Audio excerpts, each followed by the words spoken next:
Hello students,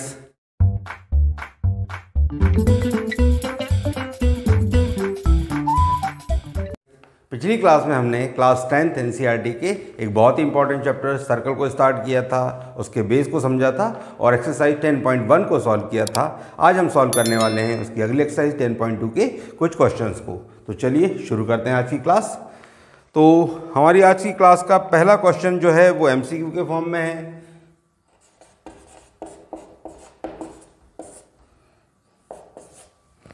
तो first question दिया है, from a point Q the length of the tangent of circle is 24 centimetre and the distance of Q from the centre is 25 centimetre, the radius of circle is. एक circle हम ले लें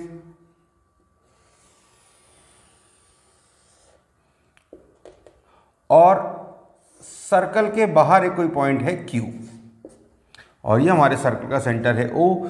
तो centre से जो circle का Q का जो डिस्टेंस है ये 25 सेंटीमीटर है और जो हमारे सर्कल की टेंजेंट है वो है हमारे पास में 24 सेंटीमीटर की। तो इस तरीके से टेंजेंट हम ड्रॉ कर दें, इसकी लेंथ हो गई 24 सेंटीमीटर। तो हमें बताना है इस रेडियस की वैल्यू। सपोज कीजिए कि ये पॉइंट हमारे पास P है, तो आपको ये पता होता है कि जो हमारी रेडियस होती है वो कैसी होती है, टेंजेंट पे परपेंडिकुलर होती है। ये थ्योरम हमने पढ़ी हुई है। तो इसके अकॉर्डिंग जब हम यूज बात करें तो ये हमारा ट्राइंगल कैसा बन गया, राइट एंगल ट्राइंगल बन गया। और राइट एंगल ट्राइंगल में हम क्या यूज करते हैं, पाइथागोरस थ्योरम। तो क्या लिखेंगे, बाय पाइथागोरस थ्योरम। तो हमारी जो पाइथागोरस थ्योरम क्या कहती है, जो हाइपोटेनस का स्क्वायर होता है वो किसके इक्वल होता है, परपेंडिकुलर और बेस के स्क्वायर के इक्वल। तो हमारे यहाँ पर हाइपोटेनस की वैल्यू क्या है हमारे इस क्वेश्चन में, OQ। तो OQ का जो स्क्वायर होगा वो किसके इक्वल होगा, OP square plus PQ square. देखिए अब OQ की अगर हम बात करें तो ये तो हमें 25 सेंटीमीटर दिया हुआ है। OP जो है हमारे सर्कल की रेडियस है और जो PQ है इसकी लेंथ हमारे पास है 24 सेंटीमीटर। तो आपको पता ही होगा 25 का स्क्वायर कितना होता है, 625 इक्वल हुआ R स्क्वायर प्लस 24 का स्क्वायर क्या होता है, 576। अब इसे ट्रांसपोज कर दीजिए, ये हुआ 625 माइनस 576 इक्वल हुआ R स्क्वायर। मतलब हमारे पास R स्क्वायर की वैल्यू क्या बची, 49। तो R क्या हुआ, √49 यानी R हमारे पास कितना हुआ, 7 सेंटीमीटर। तो ये हमारा पहला सॉल्यूशन। क्या बात है। सेकंड क्वेश्चन देखें। सेकंड क्वेश्चन हमारे पास में है कि फिगर दिया है हमें, इसमें TP and TQ are two tangents of circle with centre O। ऐसा एक सर्कल है जिसका सेंटर O है, इसकी दो टेंजेंट TP और TQ है। एंगल POQ हमारे पास दिया है 110 डिग्री। तो हमें बताना है एंगल PTQ। चलिए अगेन हम एक सर्कल ड्रॉ करते हैं।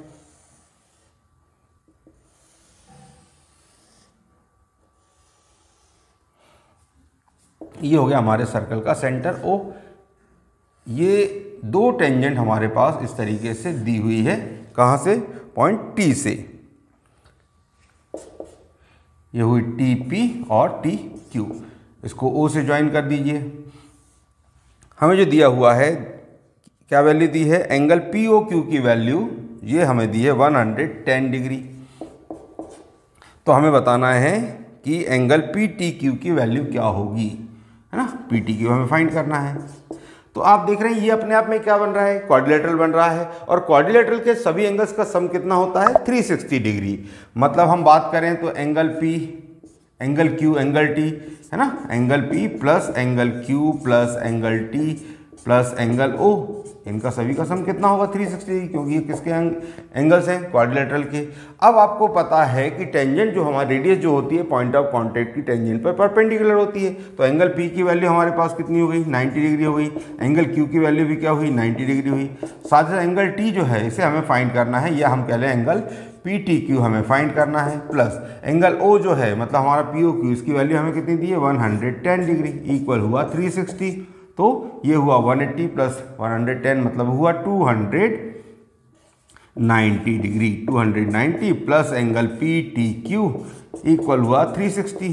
तो आपको तो सिर्फ पी टी क्यू से मतलब है, तो एंगल पी टी क्यू कितना होगा 360 minus 290।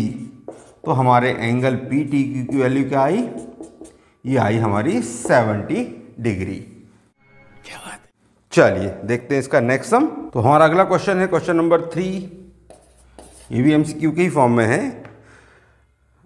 To tangents P A and P B from a point P to a circle with centre O are inclined each other at angle of 80 degree, then P O A की value आपको बताना है। मतलब again हम एक triangle इस तरीके से सर्कल बना लेते हैं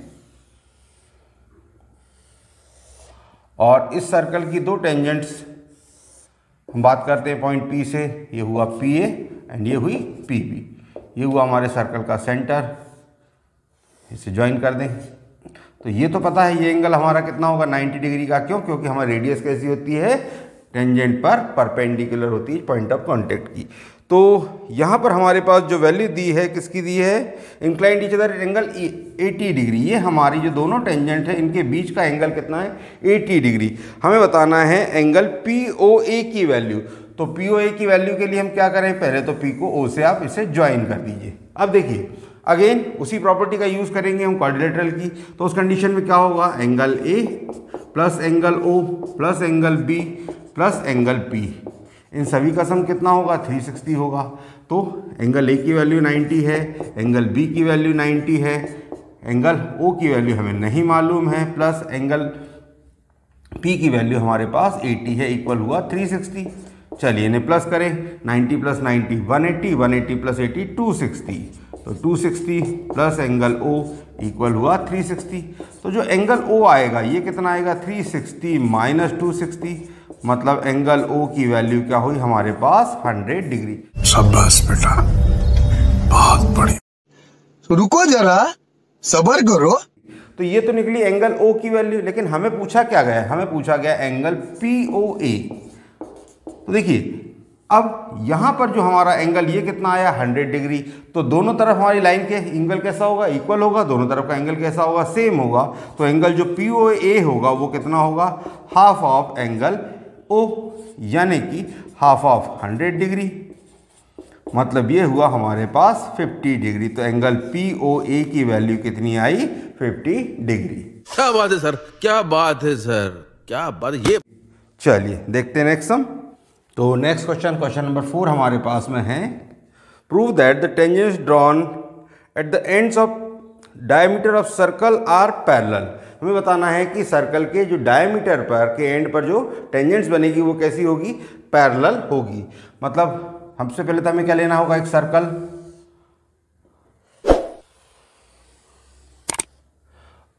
अब सर्कल का हम एक डायमीटर बना लेते हैं,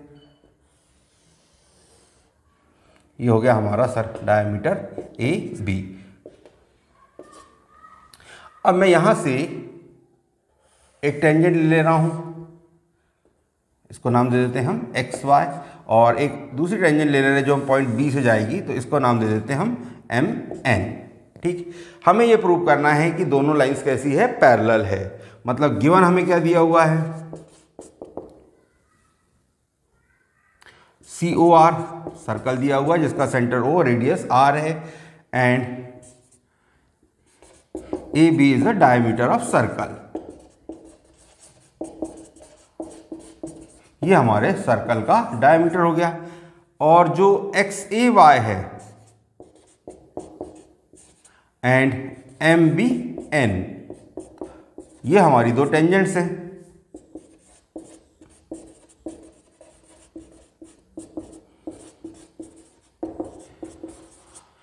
सर्कल की दो टेंजेंट्स हैं। हमें क्या प्रूव करना है, हमें ये प्रूव करना है कि जो एक्स वाई है ये कैसी होगी, पैरेलल होगी किसके, एम एन के। चलिए तो इसे सॉल्व करें। देखिए अब यहां पर आपको दिखाई दे रहा है, अगर हम बात करें ओ से लेकर ए तक की, तो ये हो गई हमारे सर्कल की रेडियस, और जैसे एक्स वाई आपको मालूम ही है क्या है, पॉइंट ए पर हमारी टेंजेंट है।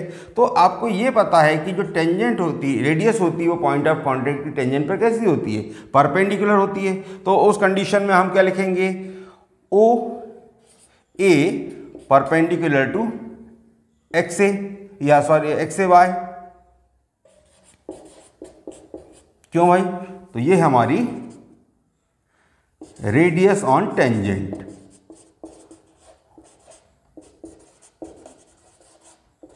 ये परपेंडिकुलर होती है। फिर इसी तरीके से बात करें तो उस कंडीशन में क्या होगा? एंगल जो ओ ए एक्स होगा, एंगल ओ ए एक्स कैसा होगा हमारे पास? 90 डिग्री का होगा। एंड इसी तरीके से जो ओ बी होगी ये कैसी होगी?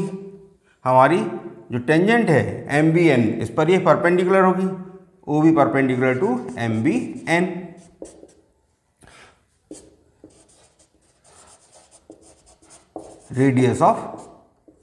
Radius on tangent. अब देखिए तो उस कंडीशन में क्या होगा? ये जो हमारा एंगल इस तरफ बना रहे हैं हम O B N, angle O B N कितना होगा? ये भी 90 डिग्री होगा। तो आपको यहां पर क्लियरली दिखाई दे रहा है कि हमारा जो एंगल ओ ए एक्स है ये किसके इक्वल हो गया? एंगल ओ बी एन के। एंगल ओ ए एक्स इक्वल हो गया ओ बी एन। दोनों की वैल्यू कितनी है? 90 डिग्री। और हमने पढ़ा हुआ है बचपन में, क्लास 7 में हमने पढ़ा हुआ है कि if two lines are intersected by transversal such that alternate interior angles are equal then lines are parallel, है ना। अगर दो लाइन्स को एक ट्रांसवर्सल हमारा इंटरसेक्ट करता है, कैसा कि हमारे अल्टरनेट इंटीरियर एंगल इक्वल हो, तो लाइन्स हमारी कैसी होती है? पैरेलल होती है। तो ये दो लाइन आपके पास है X Y and M N, और ये जो लाइन हमारी ए बी किसका काम कर रही है? ट्रांसवर्सल का काम कर रही है। तो यहाँ पर हमारा एंगल कितना है? 90 डिग्री। ये एंगल भी कितना है? 90 डिग्री। और ये एंगल कैसे है? अल्टर इंटीरियर एंगल है। तो इस कंडीशन में क्या होगा? हमारी लाइन्स कैसी होगी? पैरेलल होगी। मतलब जो हमारी एक्स वाई लाइन होगी वो कैसी होगी? पैरेलल होगी। किसके? एम एन के। क्यों? क्योंकि ये एंगल्स कैसे हैं? अल्टरनेट इंटीरियर एंगल्स हैं। इस कारण से हमारी लाइंस कैसी होगी? पैरेलल होगी। अल्टरनेट इंटीरियर एंगल कैसे? इक्वल है। तो ये हुआ हमारा इसका सॉल्यूशन। क्या बढ़िया था गुरु। चलिए देखते हैं नेक्स्ट सम। हमारा अगला आज की क्लास का लास्ट सम ये है, prove that the perpendicular at the point of contact to the tangent of circle passes through the centre. हमें बताना है कि एक अगर हम परपेंडिकुलर किस पर ले लें? पॉइंट ऑफ कांटेक्ट पर ले लें किसी टेंजेंट के, तो वो कैसा होगा? सर्कल के सेंटर से होकर जाएगा। ये चीज़ हमें प्रूव करनी है। तो देखें इसे। मतलब सबसे पहले तो हम एक सर्कल ले लेते हैं।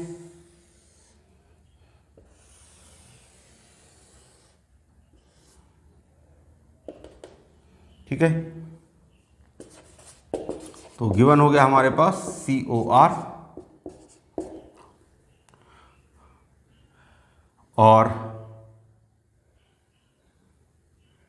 इसकी एक टेंजेंट ले लेते हैं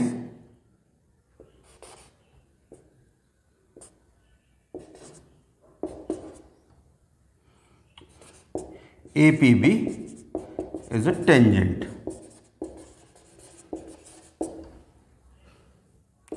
of circle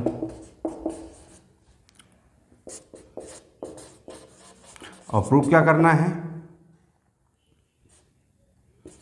कि जो इस पर परपेंडिकुलर होगा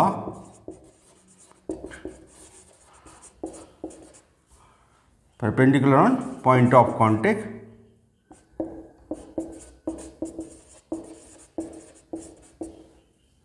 passes through circle, passes through center.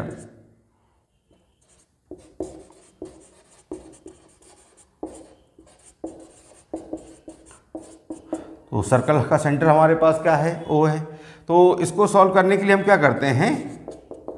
एक कोई पॉइंट ले लेते हैं Q इस सर्कल के ऊपर,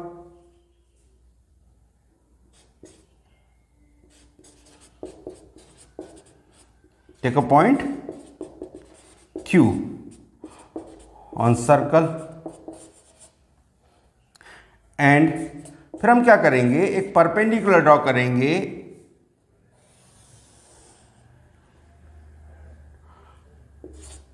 QP परपेंडिकुलर टू APB। हमने क्या करा? जो हमारी APB टेंजेंट थी इस पर एक परपेंडिकुलर को ड्रॉ कर दिया है। अब परपेंडिकुलर ड्रॉ कर दिया तो उस कंडीशन में क्या होगा? जो हमारा एंगल बनेगा कौन सा, ये तो हमारा सर्कल का सेंटर ओ हो गया, तो ये हो गया हमारा एंगल जो क्यू पी वी कितना होगा, angle Q P V 90 degree का होगा। क्यों होगा भाई, क्योंकि हमने इसका कंस्ट्रक्शन ही इस तरीके से किया है। तो ये तो हुआ हमारा कंस्ट्रक्शन। अब हम बात करें कि जो हमारा दूसरा एंगल, यहाँ पर हम बात करें angle O P B, angle O P B भी 90 डिग्री का होगा। क्यों होगा, क्योंकि ये हमारे सर्कल की क्या है, रेडियस, और रेडियस कैसी होती है, रेडियस परपेंडिकुलर ऑन टेंजेंट। तो ये जो हमारी रेडियस है परपेंडिकुलर होगी, तो यहाँ पर OPB की वैल्यू कितनी हो गई, 90 डिग्री। मतलब हमारा एंगल QPB और हमारा जो एंगल OPB, ये दोनों कैसे हो गए, सेम हो गए, दोनों की वैल्यू कितनी हो गई, 90 डिग्री। अब ये 90 डिग्री कब हो सकता है, कब पॉसिबल होगा, मतलब दोनों एंगल कैसे सेम कब होंगे, जब हमारा पॉइंट O का कैसा होगा, इसी लाइन QP पर होगा। It is possible only when Q, O and P are collinear. मतलब तीनों पॉइंट हमारे कैसे होंगे, एक ही लाइन पर होंगे। तो अगर हमारे तीनों पॉइंट एक ही लाइन पर हुए, इसका मतलब क्या हुआ, हमारा जो परपेंडिकुलर होगा वो कैसा होगा, QP जो होगा क्या होगा, पास सेंटर से जाएगा।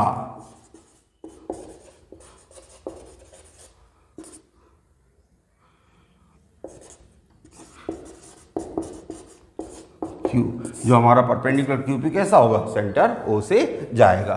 तो ये चीज़ हमें प्रूव करनी थी। तो ये था हमारी आज की क्लास का लास्ट सम। आई होप आपको क्लास सभी को समझ में आया होगा। अगर कोई प्रॉब्लम आती है तो आप मुझे कमेंट सेक्शन में बताएं। अगली क्लास में हम इससे रिलेटेड और बाकी क्वेश्चंस को करने वाले हैं। अगर आपको वीडियो पसंद आई हो तो इसे लाइक करें, दोस्तों के साथ शेयर करें और चैनल को सब्सक्राइब जरूर करें। Thank you.